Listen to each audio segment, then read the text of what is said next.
Yesterday, I sold my old bike on Facebook Marketplace, and for some reason, I became very curious to look up how many things I've sold on Facebook over the years. Admittedly, I was mostly curious how much I've earned. It took me just 5 minutes to figure out that I've earned a whopping $9,310 from Facebook Marketplace from 26 listings in just under 2 years. The purpose of today's video isn't to boast about my earnings or humble brag whatsoever. It's ultimately to show you how you can be equally successful on Facebook Marketplace. I'm gonna share 12 quick tips to help you level up your marketplace side hustle so that you can earn an extra $1,000 or more this year as a goal. Be sure to stick around until the end because the tips do get progressively more helpful, and I'll also share everything that I've sold throughout the video for the curious. Number one, don't sell junk. And I don't mean to be harsh, but sometimes we overvalue the things that we own. Sure, beauty is in the eye of the beholder, but sometimes junk is just junk. If something is super old or really worn or has no value,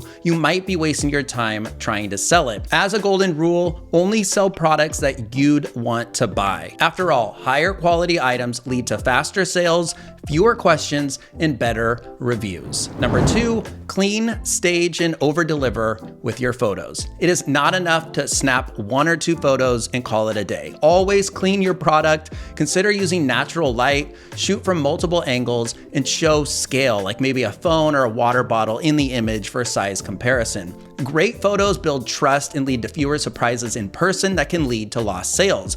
If you want to go above and beyond, upload a quality video and take time to make sure your photos are in your preferred order. Mine often get mixed up when I do a bulk upload. Number three, tell a story in your listing. Add some human context. A little effort goes a long way here. For example, we love this coffee table, but we just upgraded to a bigger one. I mentioned I'm selling my bike because I'm going electric soon. Honesty about what you're selling, what you paid, how long you've had the product, or how often you've used it builds trust and connection. I mentioned that my bike hasn't been used over the last 4 years, and I really just wanted it to go to someone who would actually use it. Number four, don't guess your price, research it.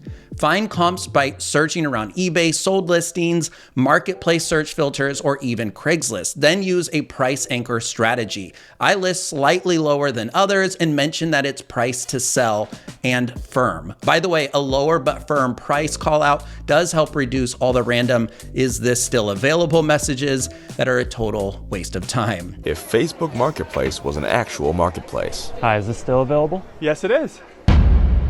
Oh. Okay. Speaking of pricing, another strategy is number 5, consider pricing for wiggle room. I often list my price as $10 more or maybe 10% more than what I'm actually hoping to get. That gives me some wiggle room to negotiate down. With my bike, I wanted $50, so I listed it at $60. Luckily, the buyer actually offered to pay full price, so that can happen too. Sure, that doesn't always happen, but I suspect it happened because I followed all of my rules that you're learning today that made it look like a $75 bike, despite having flat tires and needing maintenance. Number 6, track your seller rating like a business owner. Most sellers on Facebook don't even know about the review system, but it's important. I personally look at it when I'm considering making an offer to someone. Social proof drives more sales once those stars do start to show up, which happens after 5 reviews. I have 5 stars with 9 reviews from these 27 purchases. I haven't once asked someone to review me, but Facebook nudges them to when I confirm who purchased as I mark the product as sold. And I bet it wouldn't hurt to ask though for a review, so consider that. Number 7, relist and refresh smartly. So after 7 days, listings start to lose visibility, but luckily that's exactly when your option to renew your listing shows up in Facebook. Be sure to relist as often as you can. Facebook will actually even message you after a couple of weeks to remind you to do this. This is the perfect time to consider tweaking the title, changing photos, or adjusting the price instead of just waiting and hoping. But the point is, don't post and wait, be proactive, adjust, and relist. Number 8, be strategic with your replies. Even lowball offers are engagement signals. Plus, Facebook may boost your listing because you're active and quick to respond. And if you receive a really bad offer, just say, "I'm firm on price, but thanks for the offer," or something like, "I have better offers, but I'll get back to you if others back out," and that might keep the conversation rolling. For this reason, I have notifications actually turned on my phone, but only for marketplace messages, which you can do in the Facebook notification settings. Number 9, analyze your data like a pro. You may not have noticed this, but you actually do have a seller dashboard and an insights section that provides useful data about your listings. It's a great place to view how many clicks your listings are getting so that you can adjust if it looks necessary. It's also great if you're someone who has a lot of listings at once and you can more easily see what's active, what's sold, what's out of stock, etc. Not a lot of data, but there's some really good stuff in there. Either way, use the data to learn and get smarter with every single post. Number 10, leverage local buy/sell groups, but don't spam them. You can join buy-sell groups and automatically post to them when you're making your listing. These groups can drastically boost visibility, but make sure that you take a moment to understand each group so that you follow the etiquette. I only use these for better quality products or higher value products for just a little bit of a boost, and don't go posting $5 to $10 items in there.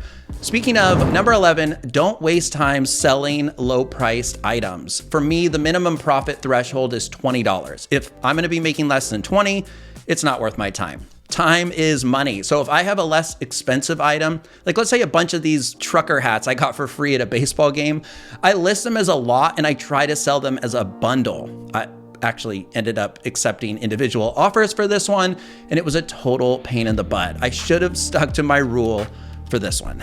Number 12, create a system or a listing kit. Keep a checklist or a mini setup for photography and listing items. Think measuring tape, lint roller, neutral backdrop, and default listing template. It saves time and boosts consistency. And I actually haven't done this myself, but I have been meaning to, especially because having a station like this set up would make me more likely to post more often because it'd be easy to post several things at once. Same goes with a YouTube station. I'd probably hit record more often if I had a nice setup ready to go. Anyway, as a bonus, please be safe out there. Always meet in public places and consider bringing a friend or family member with you. Honestly, I usually take a quick peek at the potential buyer's profile just to make sure they look legit. And as a second bonus here, if you really want to get to $100 or even $1,000 a month as a goal on Facebook Marketplace, make sure you always have several items listed. Some might hit, some might not, but I've had products from a month or two ago suddenly sell. You just never know. Don't put all your eggs in one seller basket, or rather sell the eggs, not the basket. Sell the entire basket of eggs. Never mind. And I should wrap up because I'm starting to speak gibberish. Let me know if this was helpful and what's the most expensive thing you've sold on Facebook? If you've been paying attention, we actually sold our car on there for $7,000 or $7,500. That's how we got to almost $10,000. Or of course, leave a tip that might help me or others that I missed. While active income is awesome and always encouraged as a good side hustle, I do want to say that passive income is even better. So if you want to know how I established 12 passive income streams in 1 year, check out my new book, Passive Income Resolution, over on Amazon. I'll be sure to leave a link in the description. The ebook is just a few bucks, and it is sure to put even more money than that back in your pocket. Hit like if you liked, subscribe if you loved. My name is Frankie, and I hope to see you on the next one. Thanks.